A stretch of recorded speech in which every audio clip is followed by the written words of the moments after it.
We have seen evidences of Satan's hostility toward the people of God throughout the centuries, as Christians have suffered many withering attacks and persecution from various evil regimes.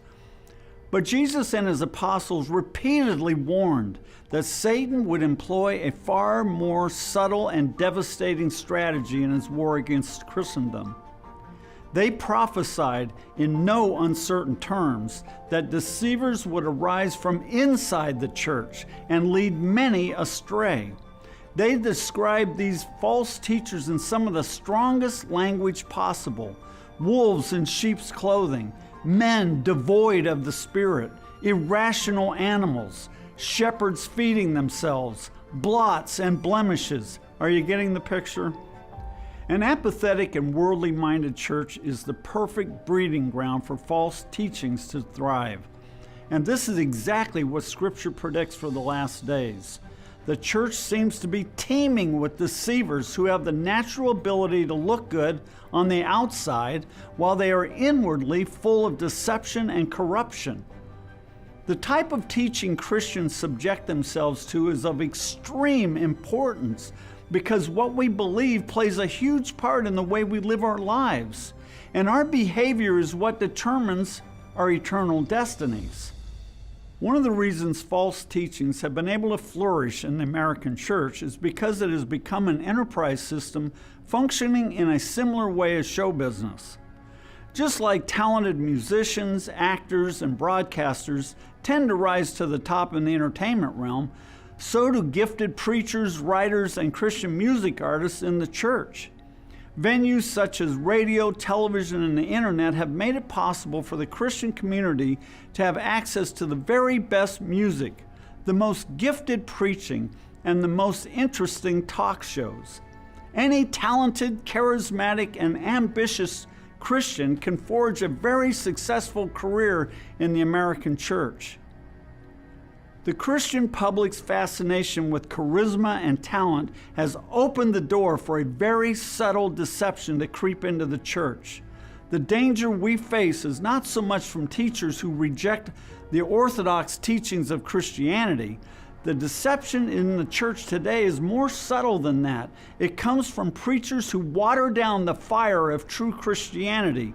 It comes from teachers who refuse to confront worldliness, carnality, and even sin. It comes from authors who explain away clear-cut biblical warnings about sinful behavior. It comes from musicians who offer exhilarating performances that elicit devotion to themselves rather than to God. When Jesus sought disciples to himself, he didn't go on a talent search to find the most capable communicators. He sought men who would deny themselves for the sake of others. He went looking for those who would serve him rather than using ministry to serve themselves. He wasn't interested in talent. He was interested in brokenness, humility, and sacrificial love. The attributes of Christian leadership are those the Lord laid down in the Sermon on the Mount. The first characteristic of a citizen of his kingdom is poverty of spirit, the very opposite of the person who's full of himself and his talents. Rather than celebrate his accomplishments, he mourns over the fact that he isn't more like Christ. Rather than living a purpose-driven life, he walks in the meekness of someone who only does what God tells him to do. Rather than being satisfied with an outward image of righteousness, he hungers for a righteousness that cleanses the heart.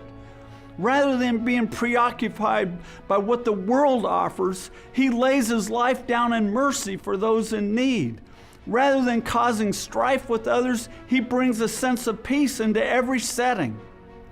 In God's economy, talent is secondary to Christ-like character. Someone once said that our giftings often serve as God's rivals. There is much truth in that statement. This is why a person's talent typically must be put to death before the Lord can accomplish much good out of it. Now let me get back to the issue of false teachers. Since the Christian community has, by and large, traded godly attributes for human talent, we have made it possible for gifted influencers to be given positions of prominence.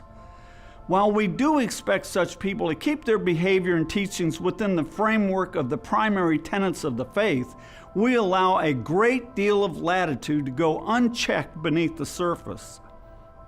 There is one more tendency American Christians have that should be noted. Paul described the atmosphere in the church of the last days when he told Timothy, "A time will come when some will no longer tolerate sound teaching. Instead, they will live by their own desires. They'll scratch their itching ears by surrounding themselves with teachers who approve of their lifestyles and tell them what they want to hear. They will turn away from the real truth you have to offer because they prefer the sound of fables and myths." He was describing the Christian community that we call home, dear ones. Let's face it, our flesh wants the easy path. We prefer teachers who will flatter us about how godly we are and promise us a comfortable Christianity that fits in rather nicely with our American prosperity. The life of self-denial that Jesus called for from his followers is not what Americans want to hear about. Forgiving those who have hurt or offended us, humbling ourselves with those around us, incorporating a meaningful daily devotional life, sacrificing our comforts and pleasures for the sake of those in need, and actually treating with love those who have despitefully used us are not the sort of things we had in mind when we signed up to be followers of Christ. And this is precisely why the church doesn't have the spiritual discernment to detect the subtle falsehoods Satan has woven into postmodern Christianity. That kind of discernment does not come cheaply. It is only for those who truly walk with Christ and are willing to live the life he laid down for his followers. Live the Christ life, and your eyes will be open to see what is going on around you. What I remember more from the youth group messages was just like a lot of teaching about the historical facts. So you'd learn a lot of anecdotes about what the culture was like, or about, just different things like the different laws in the Old Testament and all that. And so there wasn't a lot of confrontation. And it actually, again, not putting it on my church, but what I look back on is it really developed a lot of pride in my heart. Like, I started to know stuff, and I would know more than other people who went to other churches. And so it didn't confront my sin. It actually kind of ended up building it up, because no one was ever kind of really talking about the truth.